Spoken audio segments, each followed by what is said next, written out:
Si quisiéramos empezar la reflexión como para situarnos, podríamos decir que desde los primeros filósofos y teólogos siempre la pregunta del alma aparece como aquello que, cómo leerlo, cómo comprenderlo, ¿no? Y hoy en lo que veníamos hablando aparece esta crisis de sentido que estamos atravesando post pandemia. Nosotros teníamos la tesis de que íbamos a salir mejores por la conciencia del otro, de la necesidad del otro, pero la verdad que lo que estamos viendo es que un grupo de poderosos del mundo está empujando para otro lado, ¿no? Un lado menos humano, y entonces por eso nosotros decidimos arrancar por acá. Cuando la fila para despedir al Indio Solari, una chica decía: a mí las canciones del himno del Indio, no está mal el fallido, ¿no? Indio, himno. Me electrocutaron, decía ella, ¿no? Y vieron que cuando algo está sin vida, esa descarga vuelve a hacer que algo lata, ¿no? Entonces, por ahí, como invocando un poco el espíritu del indio, decidimos empezar esta charla con esta partecita de una de las canciones, buscando esto del alma, entendiendo de que atravesamos un tiempo en el que se intenta desalmarnos. Los desalmados intentan quitarnos el alma, para ponerlo en algún punto, ¿no? Los desalmados que entienden que la democracia no sirve para sus negocios y quieren ir un poquito más allá. Los que se desaniman, los que no desanimamos. Y el alma como aquella ausencia de significantes, de palabras que permita nombrar lo que nos pasa. Entonces, en este juego de alma, de ánimo, el volver a ver que el alma es ese tesoro que no siempre vemos, ¿no? Como el compañero ya que habla y se ríe, justamente por ahí. Nuestro pueblo tiene esa capacidad. Entonces, una de las cosas que apareció en estos indios, en estos días de despedida del indio, fue esa alma de nuestro pueblo que nos referencia con lo interno y que un poco nos sacas de la interna y que nos pone en otro tiempo, el tiempo de lo interno. Y entonces cuando nosotros nos preguntamos de dónde vamos a sacar fuerza para tramitar un tiempo tan complejo, aparece nuestro pueblo con esa potencia poética y nos lleva a lo interno y nos corre un poquito de la interna. Y dice: che, hoy Máximo o Kicillof no, hoy estoy viviendo esto. Y ahí aparece un punto central, como decía Guille, en la evolución de estas charlas que venimos trabajando. Siempre nos preguntamos dónde está el punto común entre la doctrina social de la Iglesia y el peronismo. Y lo profundizamos y lo profundizamos. Pero después de esto está claro que el punto central está en cómo nuestro pueblo construye su narrativa potente de la cual nombrarse nación, histórica. Y esa narrativa dice que no hay posibilidad de tramitar el dolor sin la fe, sin la trascendencia, sin la poesía, sin la canción, sin un otro. Pero también, como un gran acierto histórico, aparece esta idea de que no se puede tramitar ese momento colectivo de comunidad sin el peronismo.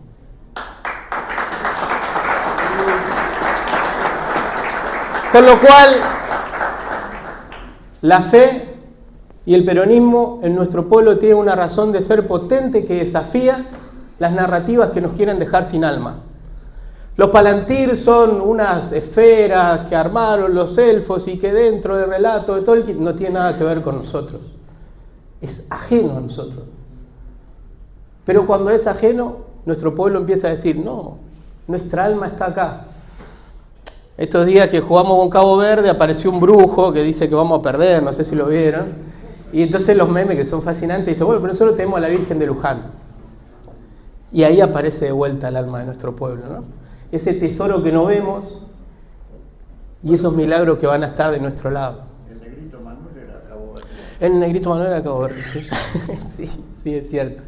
Y ahí aparece también, ¿no?, en lo que está nombrando Eduardo, esta referencia a los de abajo como custodios de lo sagrado, ¿no?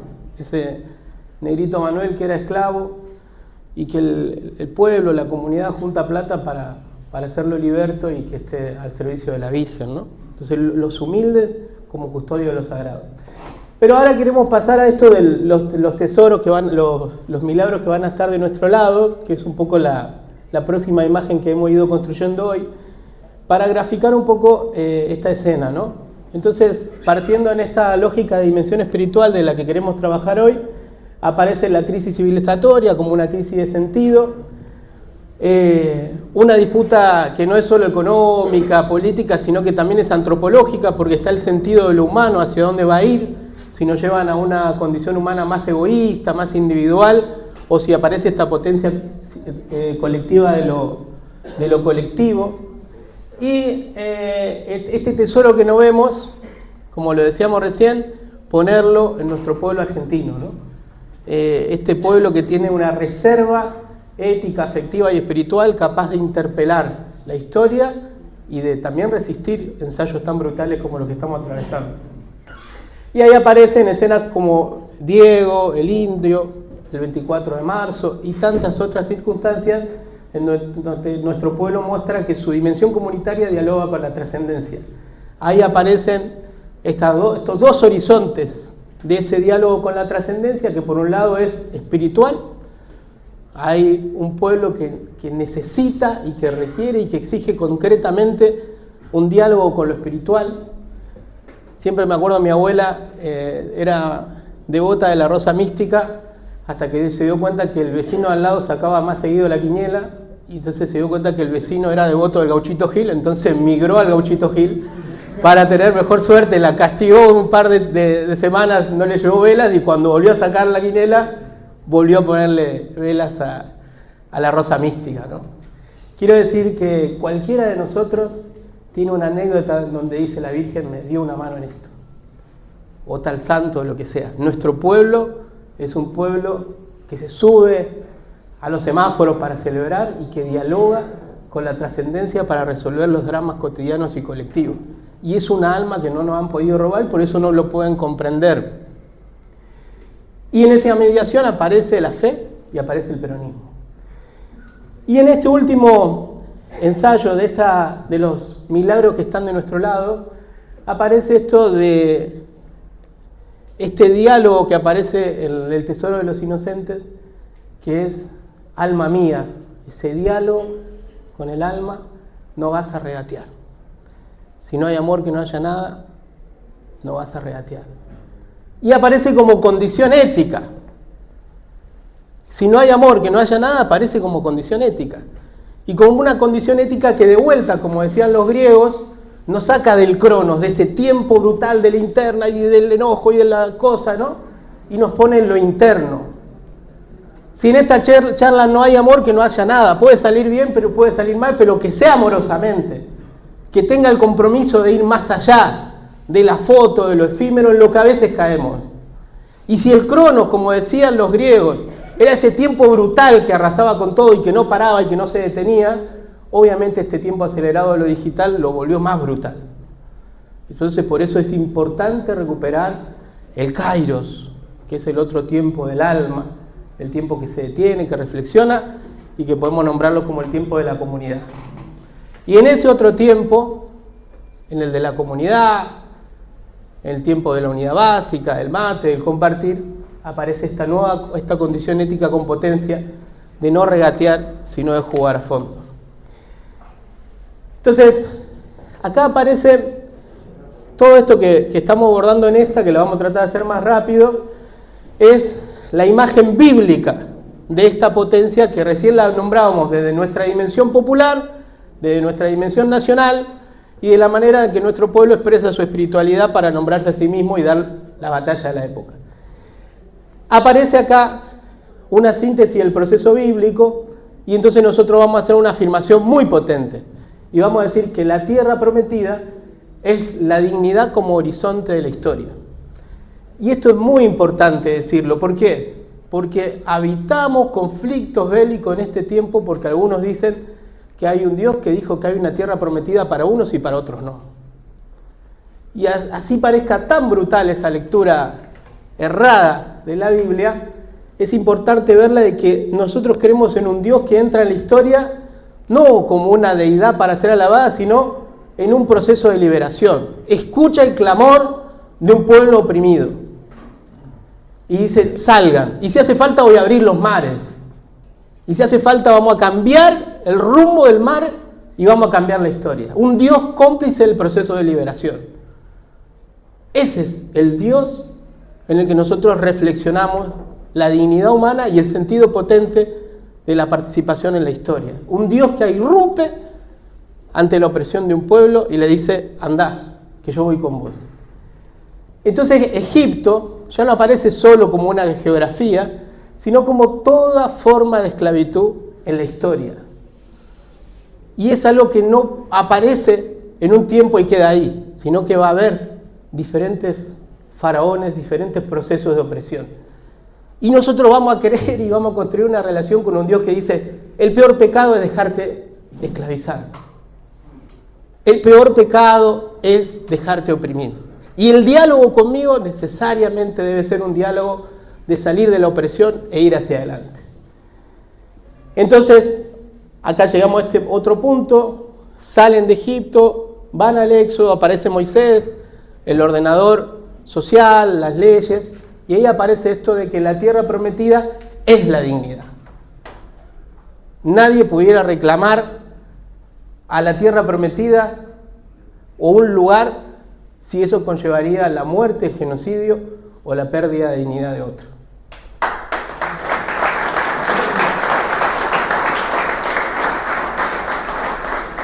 La tierra prometida no es Sión, es la justicia social.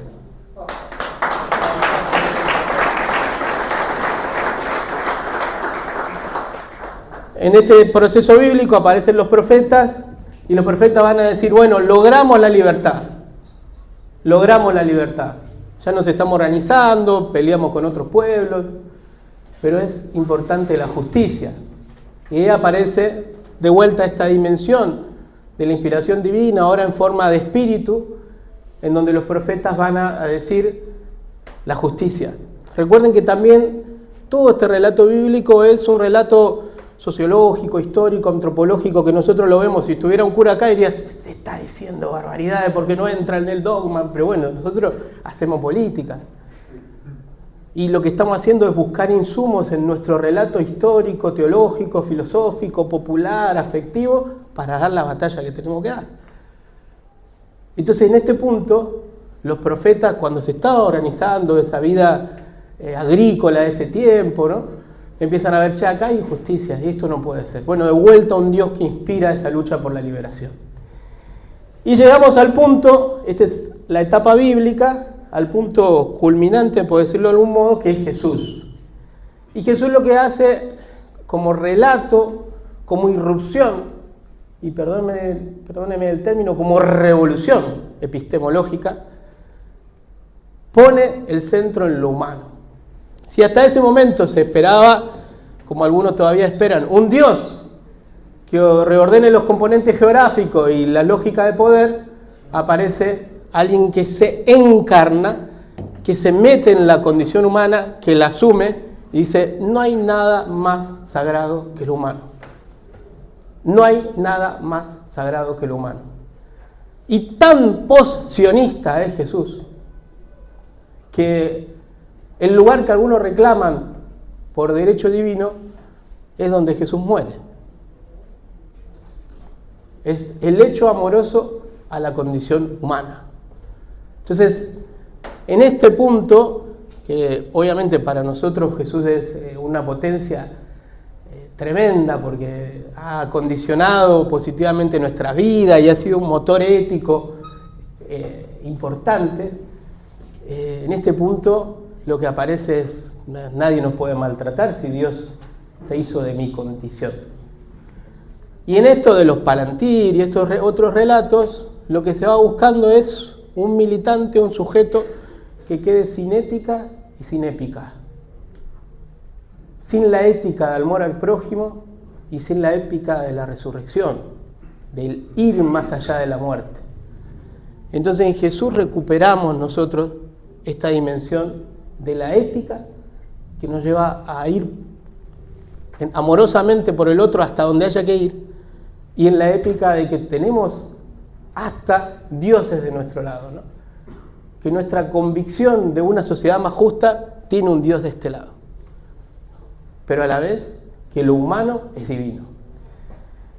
Esta es la dimensión bíblica. Después llegamos a la dimensión más teológica. Ahí aparecen los padres de la iglesia. Estos son los primeros siglos, del siglo I al siglo IV, donde se va conformando el pensamiento teórico que ordena después a la iglesia. Y ahí aparecen diferentes referentes que son gente muy potente, porque ahí ya la iglesia se empieza a ordenar, se empieza a volver jerárquica, y ellos dicen, bueno, pero de vuelta, nos liberamos, hay justicia, pero ¿qué pasa con la riqueza? Y acá ellos van a ser muy potentes y muy categóricos en decir, la riqueza sirve si es para el bien común. Y aparece San Basilio, que va a ser muy categórico, y dice, lo que te sobra en el ropero se lo estás robando al pobre, ¿no? Aquello que a vos te sobra, le falta a alguien. Y entonces los primeros padres de la iglesia lo que van a cuestionar es la propiedad privada, el uso de los bienes, y nos van a poner en valor algo muy fundamental, que es la relación con Dios no es un hecho vertical solitario, sino que conlleva una dinámica donde hay un otro.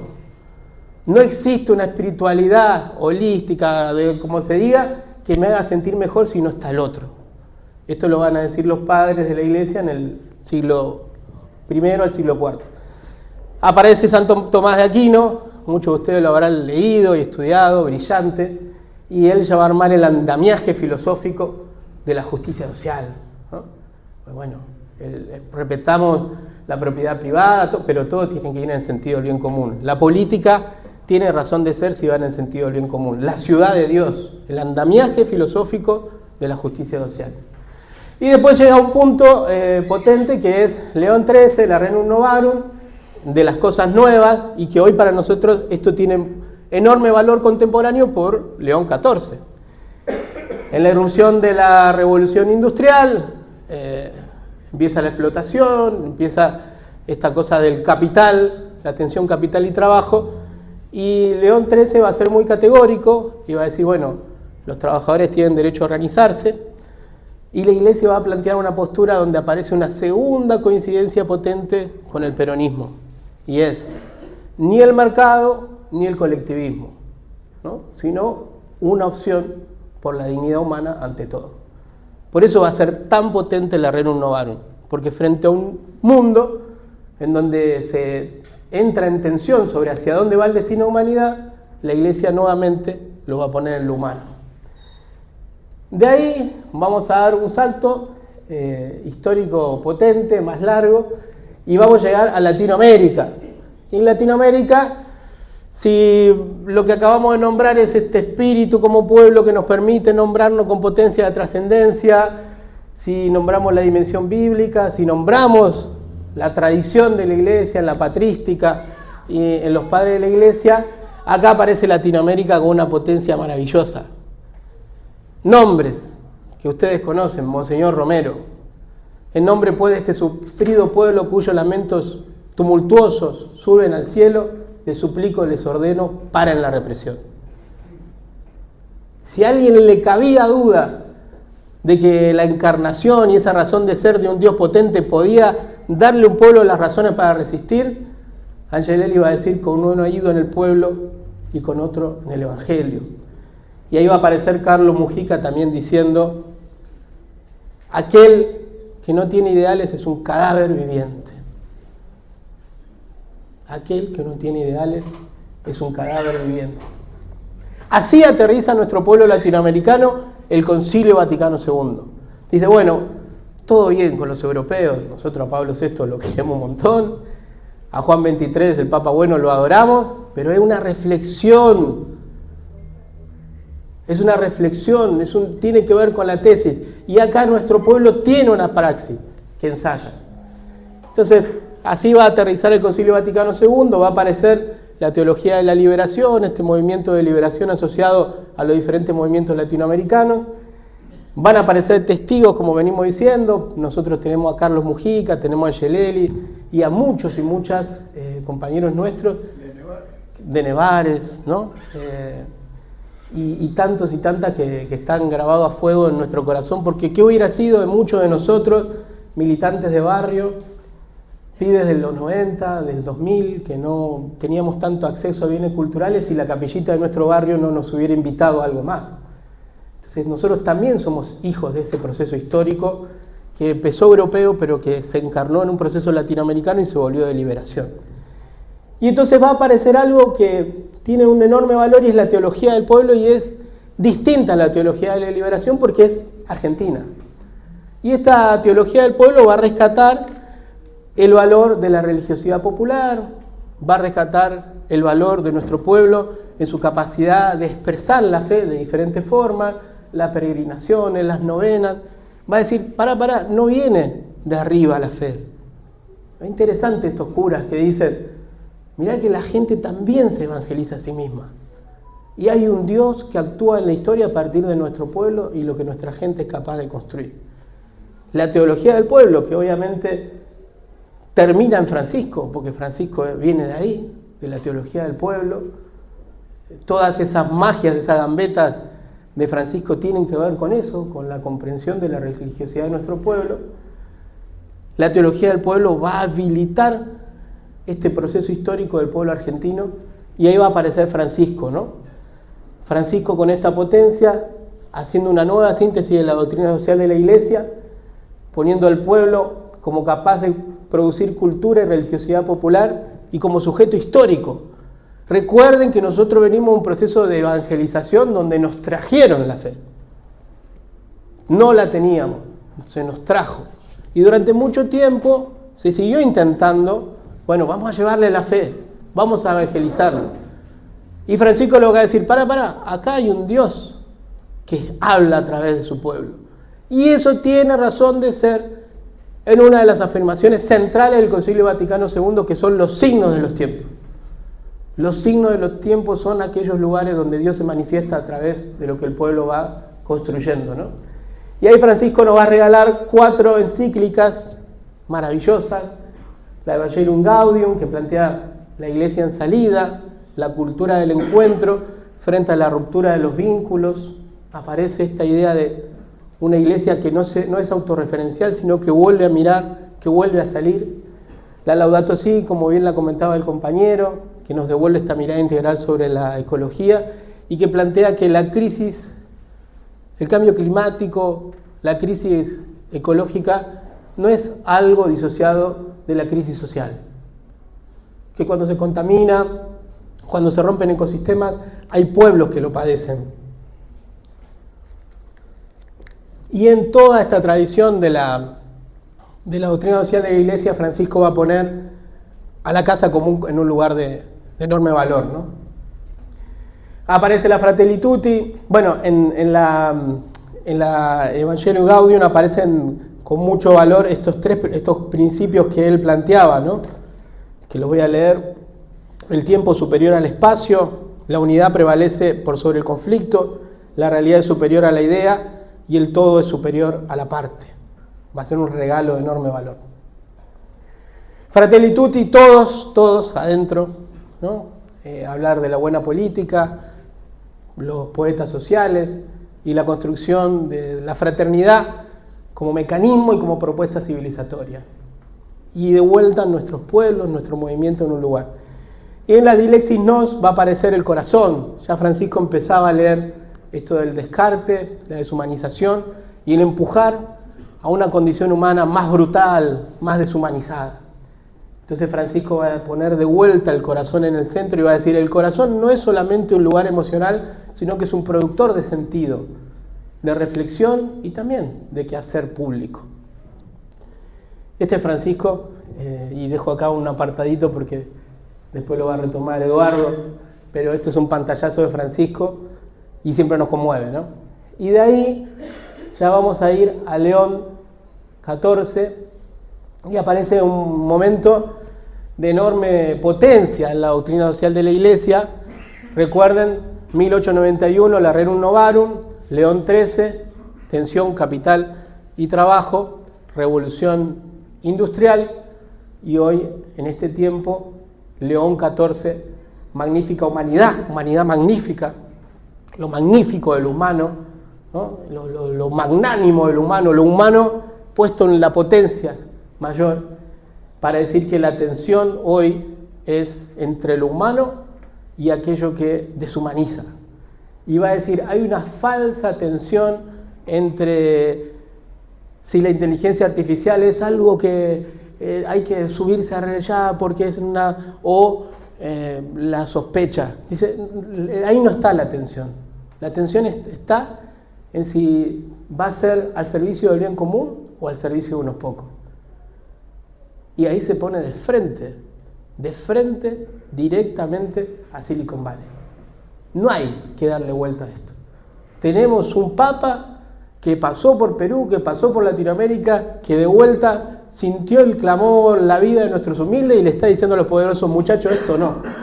Y ahí aparece la potencia comunitaria de lo que construimos día a día nosotros, que tanto a veces se soslaya. Ya vamos dos papas, ya van dos papas que van poniendo esos sentidos comunitarios profundos de nuestros ensayos cotidianos, que el Francisco nombraba como poesía social, y que dicen, de ahí aprendí lo humano. Y de ahí digo que desde esta posición política, que es el Vaticano, que es Roma, lo humano debe ser defendido en todas las circunstancias.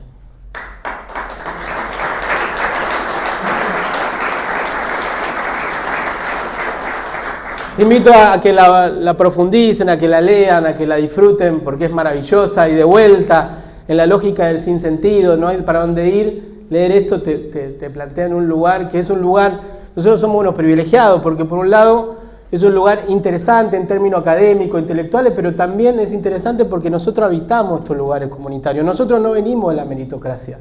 No tenemos apellido, no tenemos herencia, no somos gente rica, estamos hechos de afecto, de compañeros y compañeras que confiaron en nosotros, con lo cual la trama comunitaria atraviesa nuestro proyecto histórico y personal. Por eso no hay posibilidad de que nosotros dejemos de ser militantes, porque es la razón de ser de lo que somos y a dónde vamos y de dónde venimos, ¿no?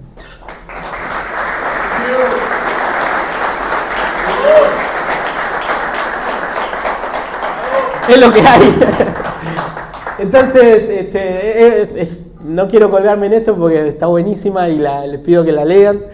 Y propongo acá a los compañeros, ya que estamos, por ahí podemos nosotros hacer una reedición popular desde la cátedra y hacerla accesible, porque me parece que es de un enorme valor.